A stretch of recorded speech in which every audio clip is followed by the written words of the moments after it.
KPK کے جو governor تھے وہ پاکستان پیپلز پارٹی کے بننے تھے، آج بھی ہیں. اسی طرح پنجاب کے گورنر پاکستان پیپلز پارٹی کے بننے تھے اس فارمولے کے تحت، وہ آج بھی ہیں. بلوچستان اور سندھ ان دونوں میں مسلم لیگ نون کے گورنر لگنے تھے، دونوں صوبوں میں مسلم لیگ نون کے گورنر ہیں. تو ہم مل جل کے آگے بڑھ رہے ہیں اور ہم کوشش کریں گے کہ پاکستان کے عوام کو بہترین سے بہترین ریلیف دیا جائے، پاکستانی عوام کے لیے بہترین کام کیے جائیں. اور جس طرح آپ نے دیکھا کہ ابھی ماضی قریب میں محترم وزیر اعظم نے، ان کی پوری ٹیم نے ایک بہترین کام کیا اور انٹرنیشنل ارینا پہ پاکستان کی ایک عزت اور وقار میں اضافہ کیا گیا.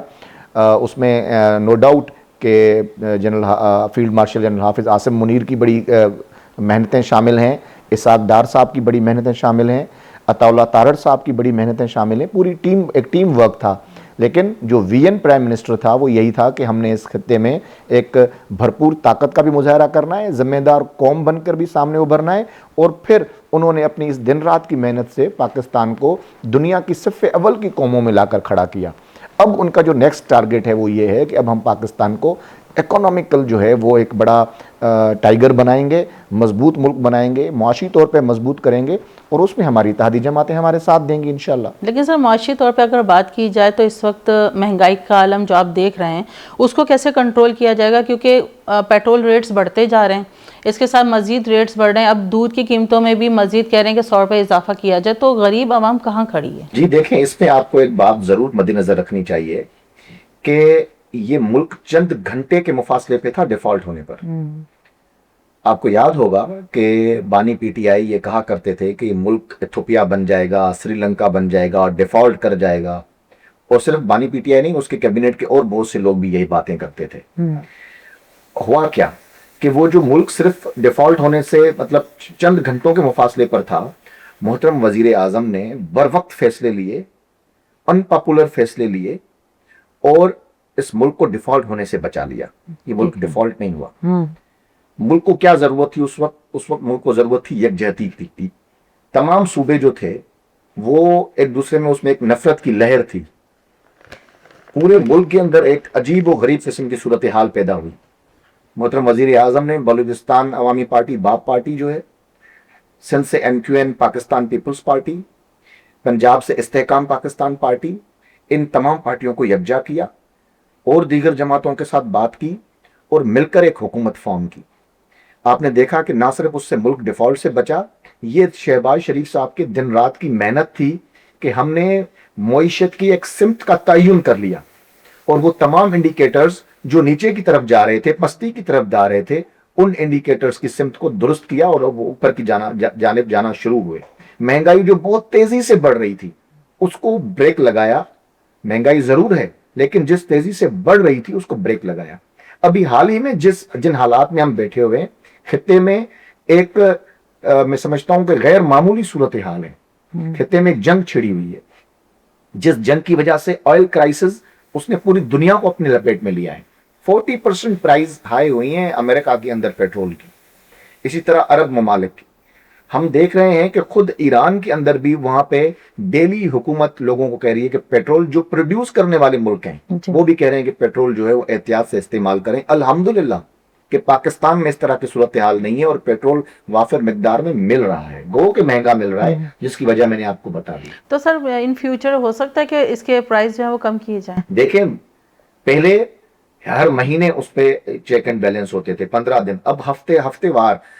جیسے ہی یہ پرائزز نیچے آئیں گی، محترم وزیر اعظم نے انسٹرکشنز دی ہوئی ہیں کہ آپ مانیٹر کرتے رہیں. جیسے ہی انٹرنیشنل مارکیٹ میں پرائز نیچے آتی ہیں، آپ کو بالکل پاکستانی عوام کو وہ ریلیف پہنچانا ہے، ایک ایک پیسے کا ریلیف پہنچانا ہے. جو اس وقت لیوی کے اوپر ہمیں لے کر جو ہمارے اوپر تنقید ہو رہی ہے، یہ لوگوں کو ضرور سمجھنا چاہیے کہ یہ لیوی ہم پر جو مسلط کی گئی ہے، یہ اس IMF کے معاہدے کے تحت مسلط کی گئی ہے جو اس شخص نے کیا جو کہتا تھا IMF کے پاس نہیں جاؤں گا، اگر گیا تو خودکشی کرنا زیادہ مناسب ہوگا میرے لیے. کیا ظلم تھا جو نواز شریف پہ نہیں کیا. یہ سمجھتے ہیں کہ ہم بھول گئے، یہ سمجھتے ہیں کہ ہماری اپنے قائد سے محبت نہیں ہے، یہ سمجھتے ہیں کہ یہ لوگ نظریاتی ہیں، ہم نظریاتی نہیں ہیں. یہ سمجھتے ہیں کہ یہ جمہوریت کے چیمپئن ہیں، ہم نے جمہوریت کے لیے قربانیاں نہیں دی ہیں. ہم لوگوں نے جیلیں نہیں کاٹی ہیں, ہم لوگوں نے مارے نہیں کھائیں گے, ہم لوگوں نے ڈکٹیٹروں کا مقابلہ نہیں کیا ہے. یہ کدھر سے آ گئے ہیں؟ ان کو تاریخ کا پتہ نہیں ہے. میں کہتا ہوں وہ تاریخ کا ظلم بتائیں, وہ ستم بتائیں. ہیلی کاپٹر میں نواز شریف صاحب کو لے جاتے تھے, ہیلی کاپٹر میں ہتکڑی باندھتے تھے. اٹک قلعے میں ان کو باہر چٹرتی ہوئی سردی میں باہر کھڑا کر دیا جاتا تھا اور کہا جاتا تھا کہ آپ کو اس لیے کھڑا کر رہے ہیں کہ آپ کے سیل میں سانپ گھس آئے, بچھو گھس آئے. مجھے بتائیں وہ تاریخ کا کون سا ظلم ہے جو نواز شریف پہ, اس کی فیملی پہ, اس کی بیٹی پہ, اس کے بھائی پہ نہیں کیا گیا؟ انہوں نے بدلہ لیا. اچھا سر, حکومت اور کے پی کے میں آج کل کے پی کے وزیر اعلیٰ کے ساتھ ملاقاتیں بڑھ رہی ہیں, یہ روابط بڑھ رہے ہیں, تو آپ کو کیا لگتا ہے کہ کسی بڑے سمجھوتے کی طرف یہ رواں دواں ہیں؟ اور دوسرا یہ عمران خان کے حوالے سے مجھے بتائیے گا کہ ان کے ساتھ اب جو کہہ رہے ہیں کہ ان کو بھیجا گیا ہے وہاں پہ علاج کے لیے, تو کیا آپ کو لگتا ہے ان کے باہر آنے کے کیا ابھی آپ کے پاس اس وقت آپ کیا کہہ سکتے ہیں کیا ہے؟ دیکھیں میں ایک عرض کروں, پاکستان تحریک انصاف کے مینڈیٹ کا ہم نے احترام کیا, لیکن انہوں نے باقی صوبوں میں ملنے والی جماعتوں کو جو مینڈیٹ تھا اس کا احترام نہیں کیا. وہ آج بھی شروع ہوتے ہیں تو ایک ہی گردان ہے, 17 سیٹیں فارم 47. یہ جو 7 کا عدد ہے یہ بشرا بی بی نے دیا ہے انہیں کہ 7 کے عدد پہ کھیلو, کیونکہ وہ علم فلکیات, آپ کو تو پتا ہے نا, کالے بکرے کی سریاں جاتی تھیں. ایک بہت بڑی خبر بھی بریک ہوئی اس پر کہ وہ پورا ملک جو ہے وہ علم فلکیات پہ, جادو ٹونے پہ چلایا کرتی تھی, سمندر کے کنارے پتہ نہیں کیا کیا. تو وہ آج بھی وہ 7 کے عدد سے کھیل رہے ہیں, لیکن ہم ان کے مینڈیٹ کا احترام کرتے ہیں. ہم نے سی ایم کیپیکو کو بارہا بلایا, بیٹھنے کی تمیز نہ تھی پھر بھی بلایا. آپ نے دیکھا نا کہ محترم وزیر اعظم کے ساتھ آفیشیل میٹنگ میں ٹانگ پہ ٹانگ رکھ کے بیٹھا تھا وہ شخص, لیکن پھر بھی ہم نے نظر انداز کیا. کس لیے؟ کہ کے پی کے عوام کے لیے ہم نے کچھ کرنا ہے. وفاقی حکومت اپنا تعاون کے پی کے عوام کو دینا چاہتی ہے. ہم ان کو ہمیشہ آن بورڈ لیتے رہے, میٹنگز میں بلاتے رہے. ہوا یہ کہ وہ چڑھائی کرتے ہیں ہر بار اسلام آباد پر. مجھے بتائیں ایسے رویوں کے ساتھ ہم کیسے آگے بڑھیں گے جب وہ آ کے یہ کہتے ہیں کہ ہم پاکستان توڑیں گے؟ سر ایک طرف تو آپ پی ٹی آئی کے وزراء پہ تنقید کر رہے ہیں, دوسری طرف کے پی کے وزیر اعلیٰ کے ساتھ بیٹھک کر رہے ہیں, تو کیا یہ جو آپ کے ملاقاتیں ہیں, جو تعلق ہے, کیا یہ کوئی پی ٹی آئی کے ساتھ مفاہمتی پروجیکٹس پہ کام ہو رہا ہے؟ ہم صرف یہ پاکستان کے عوام کو دکھانا چاہ رہے ہیں کہ ہم لوگوں کے مینڈیٹ کا احترام کر رہے ہیں. ہم سی ایم کے پی کے کو بلا بھی رہے ہیں. کس لیے؟ اس لیے کہ کے پی کے عوام کے لیے کچھ کام ہو سکے, ان کے منصوبے آگے بڑھ سکیں. ریلوے کے منصوبے ہیں اور بہت سارے ایشوز ہیں جس پر ہم مل کر کام کرنا چاہتے ہیں, جس سے لانگ ٹرم میں کے پی کے عوام ایسا نہ ہو کہ ان کی ان گندی سیاست کی وجہ سے پاکستان کا ایک صوبہ پیچھے رہ جائے اور باقی صوبے آگے نکل جائیں. تو ہمیں تو عوام کو دیکھنا ہے. تو ہم تو ایک جیسچر دے رہے ہیں, بھلائی کا جیسچر, سچائی کا جیسچر, اچھے تعلقات کا جیسچر, لیکن آگے سے وہ مل نہیں رہا ہمیں واپس. ہمیں جو رویے مل رہے ہیں وہ پاکستان توڑنے والے رویے مل رہے ہیں. سر حکومت 28ویں آئینی ترمیم لانا چاہ رہی, اس کا اصل ہدف کیا ہوگا اور پاکستانی کو اس سے کیا فائدہ ہے؟ دیکھیں, نمبر 1 بات یہ ضرور یاد رکھنی چاہیے, 28ویں آئینی ترمیم کا کوئی بھی ڈرافٹ جو ہے وہ اس وقت فائنل نہیں ہوا. صحیح ہے, باتیں ہو رہی ہیں, صحیح ہے, ارتقائی عمل ہے. ہمیں دنیا کے ساتھ کمپیٹ بھی کرنا ہے, دنیا کے ساتھ کندھا کندھے میں ملا کر چلنا بھی ہے. تو جو جدید دنیا کے تقاضے ہیں ان پر آرستہ ہم نے اپنے آئین کو بھی ڈھالنا ہے. جو سکم ہے جہاں پہ اس کو ٹھیک بھی کرنا ہے, جو رکاوٹیں آ رہی ہیں اس کو عبور بھی کرنا ہے. تو 28ویں آئینی ترمیم میں جو اس کا بنیادی ڈھانچہ جس طرح ہم لے کے آنا ہے, ہم چاہ رہے ہیں کہ پاکستان کی اکائیاں بھی مضبوط ہوں, لیکن پاکستان کی اکائیوں کی مضبوطی سے وفاق کمزور نہ ہو جائیں. تو ہم نے ایک بیلنسڈ قسم کے ایک فارمولے کے تحت لوگوں کے ساتھ بات کریں گے, اسٹیک ہولڈرز کے ساتھ بات کریں گے, تمام سیاسی جماعتوں کے ساتھ بات کریں گے, اور سب کا کنسنسس جب تک ڈیولپ نہیں ہوگا 28ویں ترمیم نہیں آئے گی. کیونکہ 28ویں ترمیم یا کوئی بھی ترمیم لانے کے لیے 2/3 میجورٹی کی ضرورت ہوتی ہے. پاکستان مسلم لیگ نون کے پاس سنگل پارٹی 2/3 میجورٹی نہیں ہے. لازمی بات ہے ہمیں Peoples Party, M Q N, دیگر جماعتوں کے ساتھ بیٹھ کے کنسنسس ڈیولپ کر کے پارلیمان کے مجموعی وزڈم کے ساتھ آگے بڑھنا پڑے گا. تو ہم مجموعی وزڈم کے ساتھ آگے بڑھیں گے, ہم بہترین جو ہے وہ ترمیم لے کے آئیں گے, اور اس ترمیم کا بنیادی نقطہ ایک ہوگا کہ اس ملک کی فلاح, اس ملک کی بہبود, عوام کے لیے بہترین کام, تاکہ ملک ترقی کر سکے. سر اپوزیشن کا یہ الزام ہے کہ یہ جو آئینی ترمیم ہے یہ صرف اور صرف جو ہے موجودہ سیٹ اپ کو مضبوط کرنے کے لیے لایا جا رہا ہے جس میں عدالتوں کے اپوزیشن کے پر کاٹے جائے, تو اس کے بارے میں آپ کیا کہیں گے؟ نہیں, یہ بالکل سرے سے غلط ہے. اصل میں ایشو یہ ہے اپوزیشن جماعتوں کو اس وقت سیاست کرنے کے لیے ان کے پاس کوئی موضوع ہے ہی نہیں, کوئی ایشو نہیں ہے جس پہ وہ پالیٹکس کر سکیں.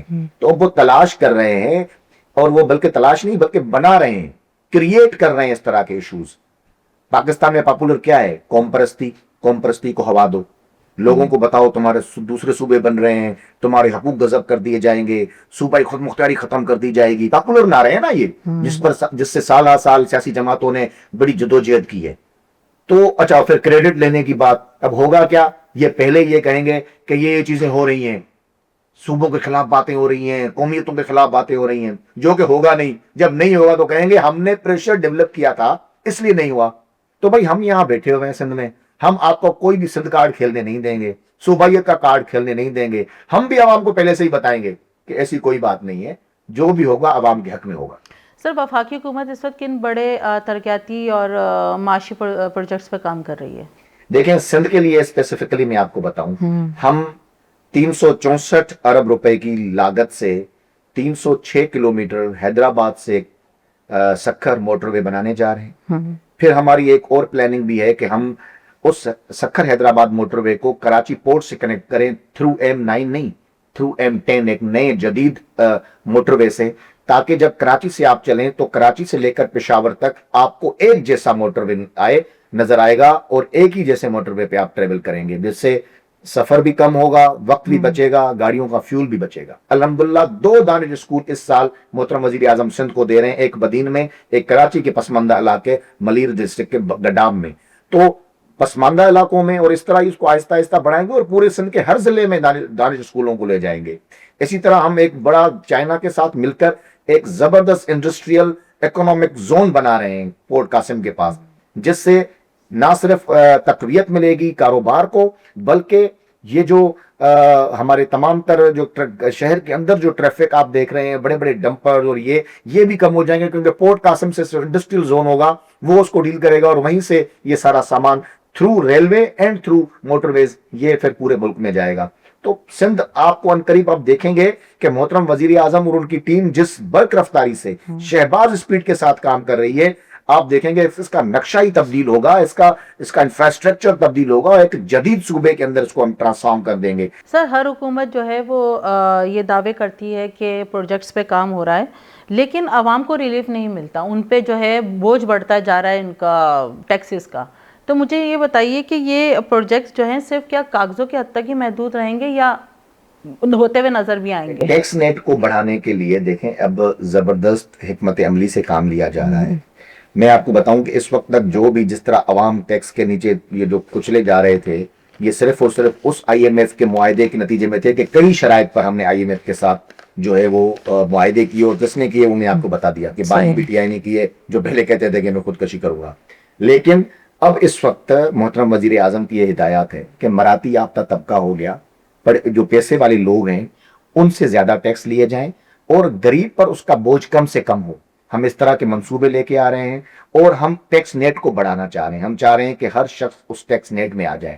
فار ایگزامپل دکاندار حضرات ہیں, لاکھوں کروڑوں کی تعداد میں پاکستان میں دکانیں ہیں, ان کے اوپر ایک فکس ٹیکس کے اوپر ایک بات ہو رہی ہے, لیکن ہمیشہ یہاں یہ ہوتا ہے کہ جب بھی ہم اس طرح کی بات کرتے ہیں پھر ان کی یونین ایسوسیشنز ہیں, لوگ احتجاج کرنا شروع کر دیتے ہیں. ہم نے لوگوں کو بھی دیکھنا ہے, لیکن بہرحال حکومت اپنی رٹ ضرور قائم کرے گی.